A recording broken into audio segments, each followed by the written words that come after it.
नीचे कीजिए ना संगोष्ठी।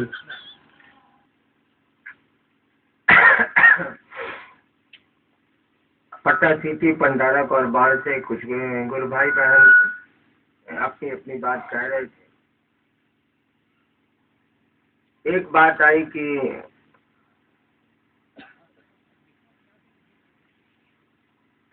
आपस में बहुत तालमेल शिव शिष्यता में नहीं है, ऐसा सीटी और बाढ़ के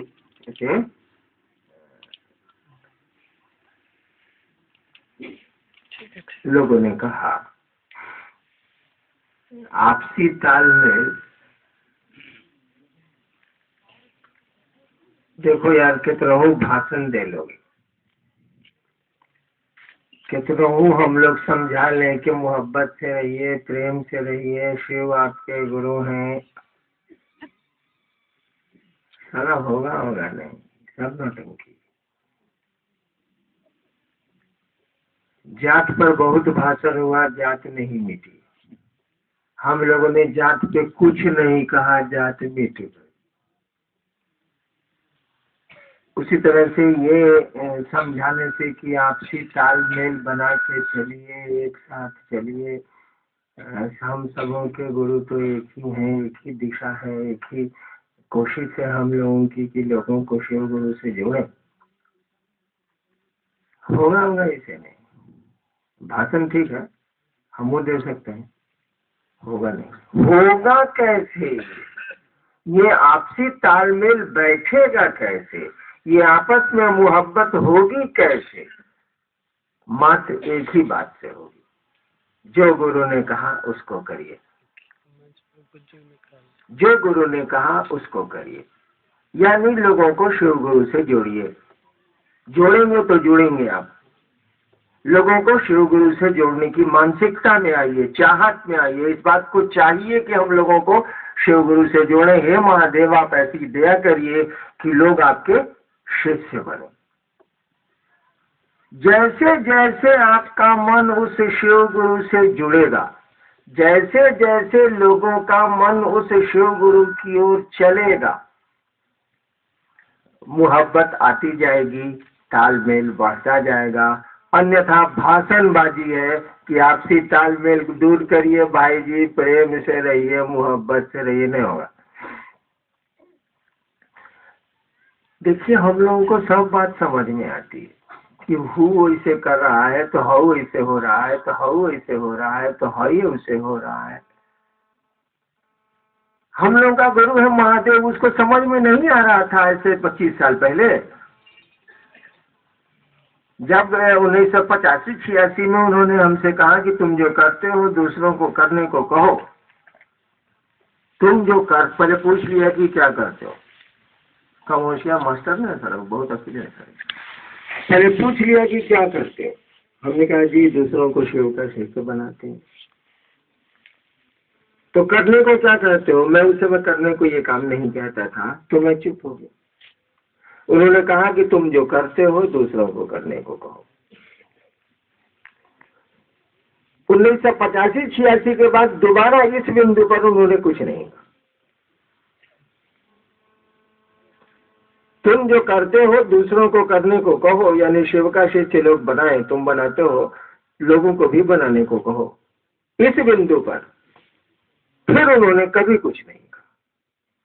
और ज्यादा हमने हल्ला किया तो उन्होंने कहा कि तुम्हारा काम तुम जानो। और हल्ला किया मैंने, आदमी है ना, वो तो शोर करेगा, बात समझ में नहीं आएगी। तो फिर हमने हल्ला किया तो उन्होंने कहा कि मैंने तुमसे कहा है, दूसरों से नहीं कहा है। मैं दूसरों की बात हमसे मत करो, तुमको अपनी बात करनी है तो करो, दूसरों की बात करोगे, हम दूसरे से नहीं बोले। क्या करिएगा, साला मजबूत आदमी है, आपको गालियां दे रहा है तो कोई जवाब तो दे नहीं सकते, मारेगा साला। महादेव का आदेश था कि दूसरों को कहो कि वो दूसरों को शिव से बनाए, उन्हीं का आदेश था। अब मुकर गए तो मुकर गए, क्या करिएगा साला, मुकर गए। बोले कि हम तुमको बोले हैं, दूसरे को नहीं बोले। कहने का अर्थ हुआ कि आपको जिम्मेवारी दी गई है, आप संभालिए। और शिव के शिष्य होके भी आप नहीं संभाल सकते, तब कौन संभालेगा? तो गुरु ने जो कहा है कि दूसरों को शिव गुरु से जोड़िए, इस काम को, मात्र इस काम को, केवल इस काम को, ओनली दिस वर्क, केवल इस काम को हम लोग करना चाहेंगे, करने की कोशिश करेंगे और करेंगे। सारी चीजें जो आपको गड़बड़ लगती हैं, आपको लगती हैं, हमको लगती हैं, गड़बड़ नहीं हो सकती हैं, लेकिन लगती हैं, वो चीजें गड़बड़ धीरे धीरे नहीं लगेंगी और उन चीजों में बदलाव आ जाएगा। बाकी अन्य हमारे आपके प्रयास हल्का फुल्का परिणाम ला सकते हैं, अन्यथा नहीं लाएंगे, नहीं आने को। आपने कहा कि आपसी तालमेल नहीं बैठा, बहुत जगह से है, अब तो कम हो गया है। आपसी तालमेल तो ऐसा बिगड़ा ना कि ईसा के यहाँ कैथोलिक और प्रोटेस्टेंट हो गए, मोहम्मद के यहाँ शिया और सुन्नी हो गए, महावीर के यहाँ श्वेतांबर दिगंबर हो गए, बुद्ध के यहाँ हीनयान महायान हो गया। आपसी तालमेल ऐसा बिगड़ा कि उन गुरुओं के जाने के बाद 2-3 हिस्से में उनसे जुड़े लोग बट गए, टूट गए। क्यों ऐसा हुआ? काहे ऐसा हुआ? आदमी जब शरीर में होता है तो जनमानस पर उसका प्रभाव अधिक होता है। बुद्ध जब शरीर में थे, महावीर जब शरीर में थे, ईसा और पैगंबर जब शरीर में थे, उसका प्रभाव ज्यादा होता है, क्योंकि वो बोल पाता है, समझा पाता है, डांट पाता है, दुलार कर सकता है। जब इनका शरीर नहीं रहा, जब इन लोगों ने अपना शरीर छोड़ दिया या छोड़ने की लाचारी पैदा हो गई, तब विभाजन हुआ। कश्मीर में बुद्धा काउंसिल में हीनयान महायान अलग हो गया, ईसा में प्रोटेस्टेंट और कैथोलिक अलग हो गए, सिखों में बंटवारा हुआ, सब जगह हुआ। वो गुरु नानक के जाने के बाद हो या गुरु गोविंद सिंह के जाने के बाद हो, आपके साथ उल्टी स्थिति है। शुरू से आपका गुरु आपके पास नहीं है, यानी आपका गुरु शरीर में आपको उपलब्ध नहीं है। तो वहां घटनाएं जो बाद में हुई आपके यहाँ पहले होंगी, स्थिति वैसी ही होगी ना। जब शरीर में गुरु नहीं है तो जो वहां स्थिति हुई वो बाद में हुई, आपके यहाँ पहले होगी। यानी शिव गुरु शरीर में हमको आपको उपलब्ध नहीं है तो तालमेल बिगड़ेगा। लेकिन जैसे जैसे उस गुरु सत्ता से लोगों का जुड़ाव होगा, तालमेल ठीक हो जाएगा और नतीजा ये होगा कि सभी टूटे और हम एकजुट रहेंगे। शुरू में तालमेल बिगड़ेगा, लेकिन जैसे जैसे उस गुरु सत्ता से आपका जुड़ाव होने लगेगा, उसकी दया पर आश्रित होने लगेंगे आप। जब गुरु पर आश्रित होते हैं तभी दिक्कत होती है, जब सदगुरु पर आश्रित होते हैं तो दिक्कत नहीं होती है। जब जगत गुरु पर आश्रित होंगे तब दिक्कत नहीं होगी। जब तक गुरु पर, एक ही आदमी है जो गुरु भी होता है, एक ही आदमी जो सदगुरु भी होता है, एक ही आदमी है जो जगत गुरु भी होता है। शिव के मामले में वह शिव जगत गुरु भी है, वह शिव सदगुरु भी है, वह शिव गुरु भी है। गुरु का काम है कि वो आपको अपने पास बैठा के, आपको अपनी बात सुना के, आपको दर्शन देके शिवोन्मुख करते हैं, शिव की ओर ले चलते हैं। गुरु की जो कुर्सी होती है सामान्य, जब गुरु का डिवीजन करिएगा, गुरु को तोड़िएगा, जैसे शिक्षक का मानी होता है कॉलेज से लेकर प्राथमिक विद्यालय तक सभी शिक्षक हैं, लेकिन जब तोड़िएगा शिक्षकों को तो ये महाविद्यालय के शिक्षक हैं, ये विद्यालय के शिक्षक हैं, ये प्राथमिक विद्यालय के शिक्षक हैं। अब शिक्षक टूटे, जब शिक्षक टूटेंगे तो विद्यार्थी भी टूटेंगे। ये प्राइमरी स्कूल का लड़का है, ये मिडिल स्कूल का लड़का है, ये हाई स्कूल का लड़का है, ये कॉलेज का लड़का है। देखिए, शिक्षक टूटे तो विद्यार्थी टूटेंगे। ठीक उसी तरह से जगत गुरु को अगर तोड़िएगा तो सदगुरु और गुरु को जैसे तो अलग अलग करिएगा, गुरु के शिष्य अलग होंगे, सदगुरु के शिष्य अलग होंगे, जगत गुरु के शिष्य भी अलग होंगे। तोड़िएगा तब। वैसे गुरु का मानी होता है जगत गुरु से लेकर नीचे तक।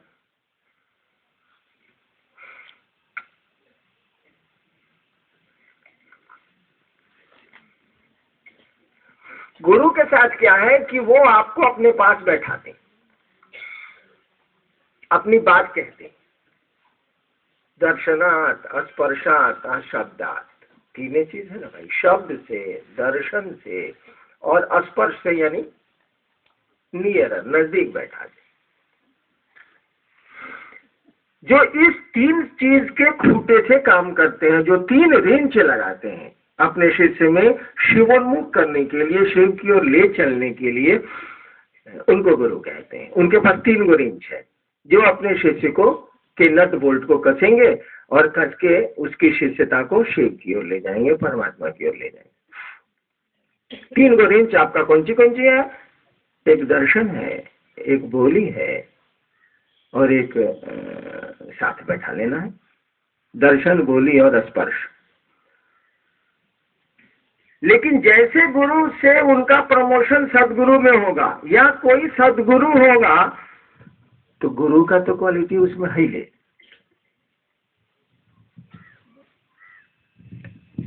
वो तो गुरु से सदगुरु हुआ ही है, तो उसके में गुरु की क्वालिटी, वो तो बोल के आपको शिवोन्मुख कर सकता है, बैठा के कर सकता है, जो उसका 3 गो रेंज है, 3 रेंज इस्तेमाल कर सकता है।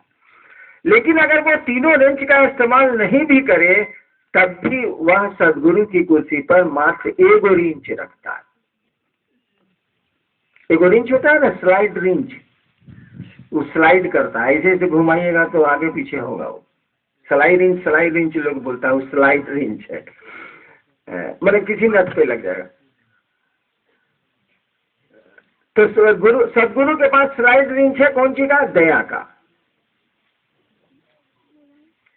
लेकिन दया की पात्रता होगी तब ना आप दया सदगुरु के शिष्य होंगे। यही दिक्कत हो रही है और कुछ नहीं है। दया की पात्रता हम में आप में होगी तब ना हम लोग सदगुरु के शिष्य होंगे, या जगत गुरु भी दया से ही करते हैं, तब ना हम लोग शिष्य होंगे। हम लोग के पास दया की पात्रता है ही नहीं। हम लोग तो अभी फोटो पकड़े हुए हैं, हम लोग तो अभी माला पकड़े हुए हैं, हम लोग तो अभी नमः शिवाय पकड़े हुए हैं, हम लोग तो अभी कर्म को पकड़े हुए हैं। दया में कर्म कहाँ है? जब कर्म से आप हारते हैं तब न दया है। हई चौकी ना उठल तब न कहब कि भैया हाथ लगाव। इस गिलास के लिए तो आप नहीं कहेंगे हाथ लगाने को। हारेंगे तब न हरि नाम। निर्बल को न बलराम। हम लोग निर्बल कहाँ है और हारे हुए कहाँ है? और जब तक ये मन की स्थिति नहीं होती है, हारे को हरि नाम, निर्बल को बलराम, जब तक हारता हमारा तुम्हारा मन नहीं है, आपका मन नहीं है, तब तक आप दया कैसे मांगेंगे? अरे रोग हुआ है और इलाज चल रहा है, डॉक्टर साहब बोले हैं 3 दिन में ठीक हो जाएगा, तो ठीक हो जाएगा, कोई परेशानी की बात नहीं है। डॉक्टरवा साला बोल दिया कि कोई ठिकाना नहीं है भाई साहब, इसको बॉम्बई ले जाइए। अब मन तो हारा कि साला इतना ऊपर रेफरेंस हो गया, अब क्या होगा? कुछ मामला सीरियस बुझाता है। महादेव आप दया करिए, शुरू हो गया। अब मन हारने लगा, कमजोर होने लगा, तो आप दया की याचना में आने लगे। जब शिष्यों का मन हारने लगता है तब वो दया की स्थिति में जाने लगते हैं और तब उस सदगुरु की दया होने लगती है। उसके पहले उस सदगुरु को या उस जगत गुरु को आपको आपके लिए गुरु का काम करना होगा। वो गुरु के रूप में आपसे आपका काम करेंगे। वो 3 रेंज का इस्तेमाल करेंगे। 3 रेंज के बिना आपका नट खुल भी नहीं करेगा। उस स्लाइड रेंज से नहीं खुलेगा। स्लाइड रेंज से जरा गाड़ी का चक्कर खोल के दिखाई तो पूरे आपको नहीं खुलेगा। उसके लिए व्हील रेंज अलग आता है, चक्के का रेंज अलग आता है। आपका गुरु जगत गुरु है, यानी वो गुरु भी है, वो सदगुरु भी है और वो सदगुरुओं का गुरु भी है। शिव को कहा जाता है ना कि वो गुरु हैं, सदगुरु हैं, जगत गुरु हैं, सदगुरुओं के गुरु हैं। जितने सदगुरु में सच्चा गुरु, जितने सदगुरु आएंगे उसका भी वो गुरु है, क्योंकि ईश्वर का नाम है शिव, भगवान का नाम है शिव। उसको हमने आपने गुरु बनाया है। तो जब भी हम कर्ता मन है ना हमारे पास, सारा खाना खाते हैं तो अपने हाथ से उठा के मुंह में डालते हैं तो पूछते हैं खाएंगे। कर्ता मन हम लोगों के पास कर्म करता है। ये देखिए ना, 4 दीवारी बनाई गई, मिस्त्री काम कर रहे हैं, कर्ता मन है हम लोगों के पास, करना पड़ता है। ये मन कम समझता है कि कोई कराता है। हम लोग मशीन है, कोई चलाता है। कि ये मन नहीं समझता है। हम लोग समझते हैं, हम लोग करते हैं, क्या ये देखते हैं कि हम लोग सोचते हैं, करते हैं तो होता, समझते नहीं है इस बात को। जब हमारा आपका मन धीरे धीरे इस बात को समझेगा कि खेलना तो गुरु की दया का है, हम लोग तो मोहर है सारा शतरंज के मोहरे हैं, जिस खाने में मन करता है वह मोहरे को रखता है और चाल चलता है। ये समझने में समय लगेगा और इस समझाने की स्थिति में आपको गुरु ले जाएंगे गुरु की कुर्सी से सदगुरु की ओर, सदगुरु की कुर्सी से जगत गुरु की ओर। आप मार्क करिए, मैंने तो बहुत दिनों से देखा है, यहाँ शिवसी से लोग बनते थे और खूब प्रेशर, खूब दबाव मुझ पर डाला जाता था कि सर हवन कैसे होगा सर, मेरे को हवन करवा दीजिए सर। हाँ सर, ये नमः शिवाय कैसे करें सर, रुद्राक्ष का मलबा कैसे देते सर। खूब होता था, खूब होता था। और थोड़ा सा तो मछली को फंसाने के लिए चारा फेंकना ही पड़ता है, जो सारी मछली फंसेगी नहीं, तो हम भी थोड़ा चारा फेंकते थे, क्या करें। लेकिन हम जानते हैं कि चरमा फेंकेंगे तो साला उसके बंसिया में छेद, मैंने बंसी से उनके मुंह को देगी छेद। एक कोई उपाय नहीं ना, मछलियां जाएंगी भाग तालाब में सारा, दुनिया एक तालाब में सारा, भव सागर नामे है इसका, सागर है, हम लोग सब मछली की तरफ भागे चले जाए। और जब मैंने कहना शुरू किया कि आप दूसरों को शिव गुरु से जोड़ें, शिव गुरु की चर्चा करें, तब उसी आदमी, उन्हीं लोगों ने हमसे कहा कि सर नमः शिवाय करने का मन नहीं करता है सर, अब तक को पूजा करने का मन नहीं करता। हमने ठीक है, कोई बात नहीं, मन नहीं करता मतलब। देखिए, पहले वह क्या था, वह गुरु का शिष्य था, वह 3 काम करना चाहता था, सुनना चाहता था, दर्शन करना चाहता था और उसी दिशा में वो कर्म करना चाहता था। धीरे धीरे अब वो तुरंत गुरु की कुर्सी, गुरु की शिष्यता से उसको महादेव ने सदगुरु की शिष्यता में फेंक दिया। That is unique. मैं दीवाने की तरह, पागल की तरह जो घूमता रहता हूँ और शिव गुरु की बात करता रहता हूँ, थोड़ा बहुत ही समझाऊं लेकिन समझाऊं।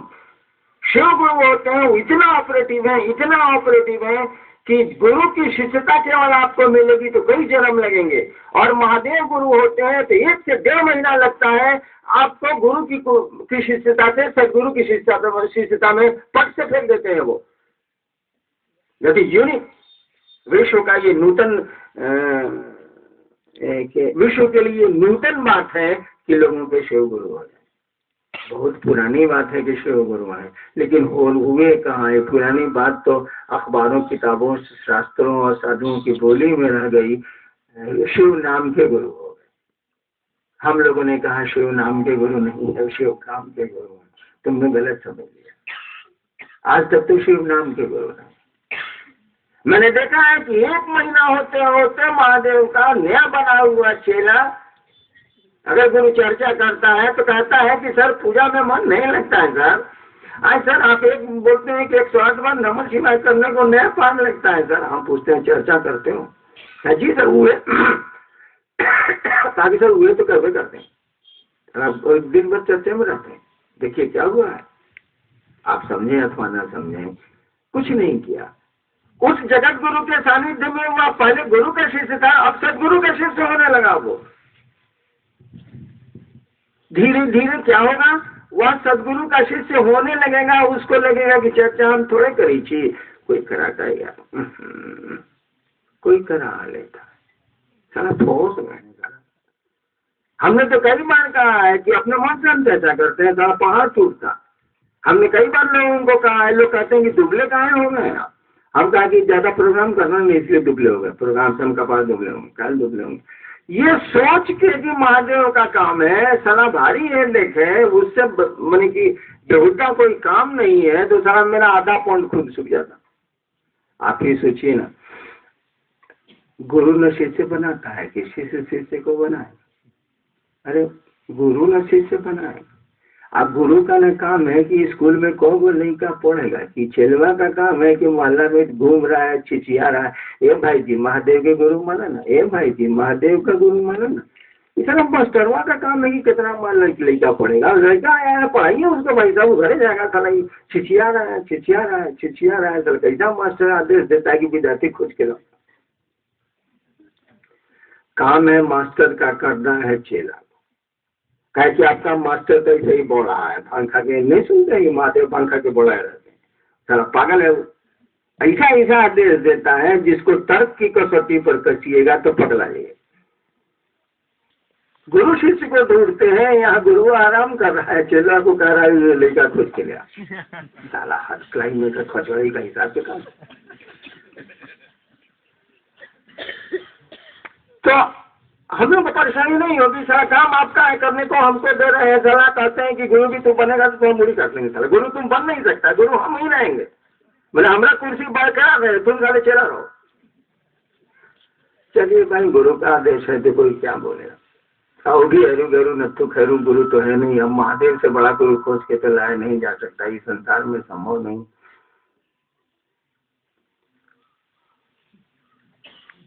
उस गुरु ने जो कहा है उसके अलावा उसने कुछ नहीं कहा है। दूसरों को शिव गुरु से जोड़ो, इसके अलावा उन्होंने कुछ नहीं कहा है। सोचिए तो ना, क्या उनको ये बात समझ में नहीं आ रही थी कि आपसी मतभेद होगा?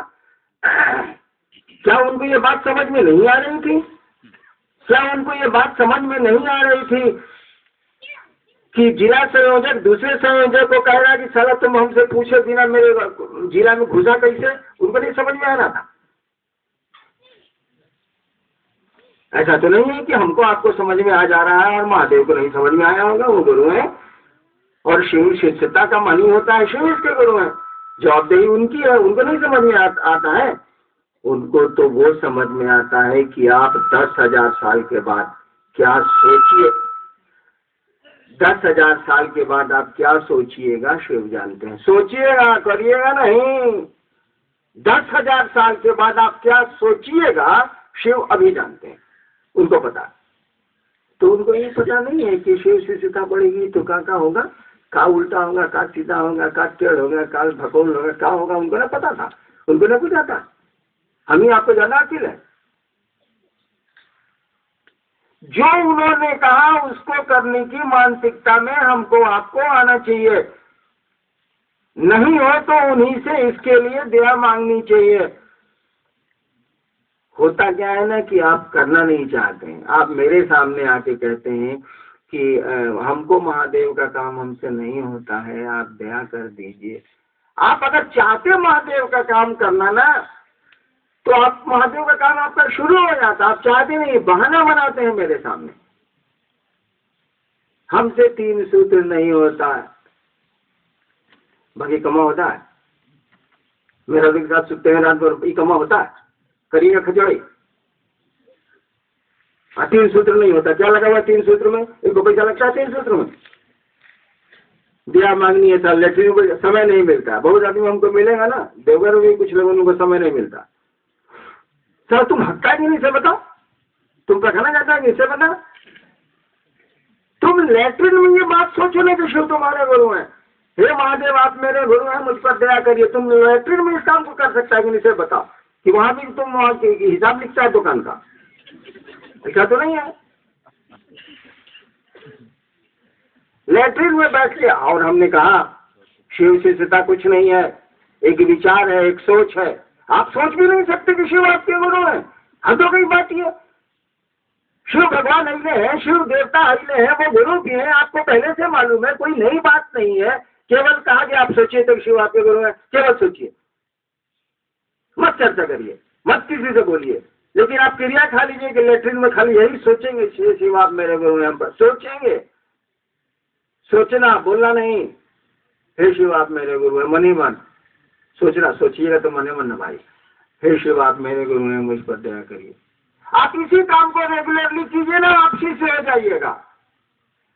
आप इसी काम को नियमित रूप से करिए, आप इसी काम को लगातार करिए कि हे महादेव आप मेरे गुरु हैं, हम पर दया करिए, और लेटरिन में इस काम को करिए। सोचिए केवल,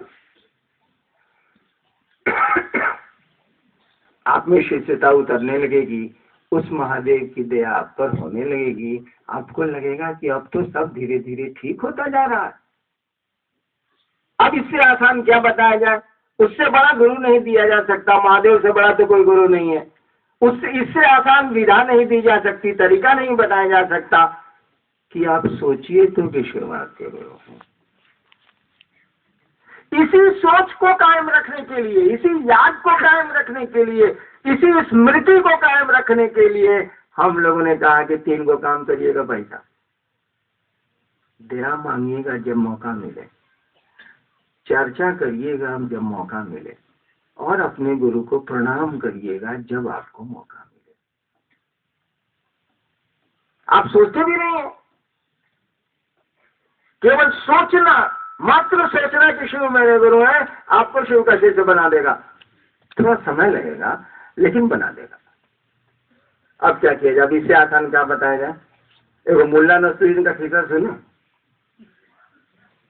एक बार मुल्ला नसरुद्दीन जा रहा था बालू में, रेगिस्तान में। उसके साथ एक साथी था, फिल्म जैसा होगा, हमारे जैसा होगा। धूप में चलते चलते चलते तो बेचारा पसीना पसीना, मरुभूमि है, मरुस्थल है, बालू है, धूप ही धूप है। चलते चलते मरुभूमि में होता है क्या कि जब कुछ किलोमीटर आप चलेंगे तो कहीं कहीं हरियाली मिलती है, वहाँ पानी भी मिलता है, प्राकृतिक, उसको शाद्वल भूमि बोलते हैं, अंग्रेजी में ओएसिस बोलते हैं। पाकिस्तान में कहीं कहीं थोड़ी दूर पर मीलों चलने के बाद एक छोटा सा टुकड़ा मिलेगा जिसमें हरियाली होगी, पानी होगा, पेड़ होंगे, हरे भरे मिलते हैं। उसको अंग्रेजी में ओएसिस बोलते हैं, हिंदी में शाद्वल भूमि बोलते हैं। तो जा रहा था मुल्ला नसरुद्दीन, उसके साथ एक साथियों था। मिल गई शाद्वल भूमि, मिल गया ओएसिस, मुँह हाथ धोया अपना ही, और पेड़ के नीचे मुल्ला नसरुद्दीन और उसका साथिया बैठा।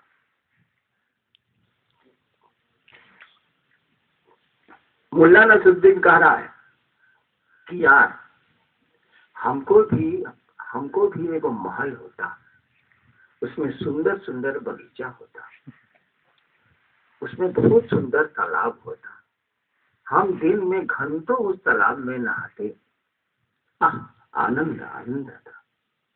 सथिया उसका बोल रहा है, ये सुनो ना, तुम अपने तालाब में हमको नहाने दोगे? कबट साले, तुमको हम कहा नहाने देंगे?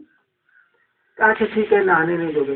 वो जो तुम्हारा पेड़ में फल लगेगा उसको खाने दोगे? कबट क्या खाने देंगे तुमको? कहा ठीक है। कहा कि तुम जो महल बनाओगे उसमें हमको जाने दोगे? कहा कि साले घुसने नहीं देंगे। तो सथिया बोला कि तब इतना दूर बेकारे ना मरुस्थल मरुभूमि में तुम्हारे साथ दोस्ती करके चले आए, साला बेकारे ना होंगे? कहा कि रे साला, अभी हम बनाए कहाँ, अभी तो हम सोच रहे हैं। साला सोचने में भी तुमको उधार चाहिए, तुम अपना सोच नहीं सोचता? साला तुमको सोचने में भी उधार चाहिए, अभी बनाए कहाँ है? सब तुम सोच भी नहीं सकता है, सोचो साला, उसमें भी उधार चाहिए? वाह। तो हमारी आपकी सोच हमको आपको उस शिव का शिष्य बना देगी। और इसीलिए वो भजन है ना, सुरती के डोरिया गगन बिच लागे। सुरती माने क्या? याद, सोच, स्मरण, स्मृति। सुरती माने स्मृति, याद। और कोई आपको याद आता रह गया ना तो संबंध बन जाते हैं। किसी के बारे में आप सोच रहे हैं ना तो उससे आपका संपर्क होने लगता है, संबंध बनने लगते हैं आपके। इन चीजों पर ध्यान नहीं देना है कि तालमेल हो रहा है कि नहीं हो रहा है, वो ध्यान दीजिएगा तालमेल और खराब हो। जो गुरु ने कहा उस पर ध्यान दीजिए। और मोनू ने बहुत अच्छा कहा, दूसरा का रास्ता लौक रहा है उसी समय बुझ लीजिए कि आप रास्ता से बेरास्ता हो गए। क्या दूसरा का रास्ता लौक रहा है तो अपना रास्ता तो लौकेगा नहीं, लौकेगा? दूसरे का रास्ता लौक रहा है कि गड़बड़ कर रहा है, इसका माने आप अपने रास्ता से कुरास्ता हो गए, गड़बड़ हो गया रास्ता का। कि जब देखिए ना दूसरे का रास्ता तो आपको अपना रास्ता तो दिखेगा नहीं, उसी का रास्ता दिखेगा। और गाड़ी चलाने का नियम है, जो चीज दिख गई और आंखों उस पर टिक गई तो गाड़ी का स्टीयरिंग उधर ही कटता है। इसीलिए हम लोगों को कहा जाता है कि रोड के सेंटर पे देखो, आगे दूर रोड के सेंटर पर देखो तब गाड़ी को तेज करो। अगर गड्ढे में आपकी नजर चली गई है और हटी नहीं तुरंत तो गाड़ी का स्टीयरिंग गड्ढे की ओर चलेगा। ड्राइविंग का रूल है ये। रोड के सेंटर में देखिए, अगर बाएं दाएं किसी आदमी पर भी कंसंट्रेट हल्का सा भी किए तो स्टीयरिंग कटेगा उधर। घूमेगी गाड़ी। तो दूसरे का रास्ता झांकिएगा तो आपका रास्ता हो जाएगा गड़बड़ और आपकी गाड़ी की स्टीयरिंग घूम जाएगी उस गड़बड़ रास्ते पे। झांकिए वही, देखिए वही जो आपके गुरु आपको कह रहे हैं। और हमेशा याद रखिएगा, हमसे आपको उस गुरु को ज्यादा समझ में आता। और तब उसने एक वाक्य कह के छोड़ दिया, फिर कुछ नहीं कहा। मुझको ही कहा था उसने, आज से 1985-86 में साल जोड़ लीजिए। उसके बाद कुछ नहीं कहा उन्होंने, कोई करेक्शन नहीं किया, कोई रिवीजन नहीं किया, कोई संशोधन नहीं किया, कोई उसमें परिवर्तन नहीं किया, कुछ नहीं किया। तो शिव ही गुरु हैं तो बार बार परिवर्तन करेंगे। उनको तो सारा अनंत समय सूझ रहा है। हाँ, जो हमारे आपके लिए अनंत है उनके लिए अनंत तो थोड़ी है। लोग कहते हैं ना ये संसार अनंत है, शिव के लिए अनंत थोड़ी है। कितना बड़ा ग्लोब है उनके लिए, तरह अनंत कहाँ से होगा। जो चीज हमारे लिए अनंत है वो शिव के लिए अनंत, ईश्वर के लिए अनंत थोड़ी है। हमारे लिए महाशंख अंतिम सीमा है, लेकिन ऐसा थोड़ी है कि महाशंख के ऊपर गणना नहीं हो सकती। आप पढ़ते इन्फानाइट लिख देते हैं, इन्फानाइट हमारे आपके लिए है, लेकिन जिसने जगत बनाया है उसके लिए इन्फानाइट होगा तो बनाया होगा कैसे हो। चलिए दूसरी समझ।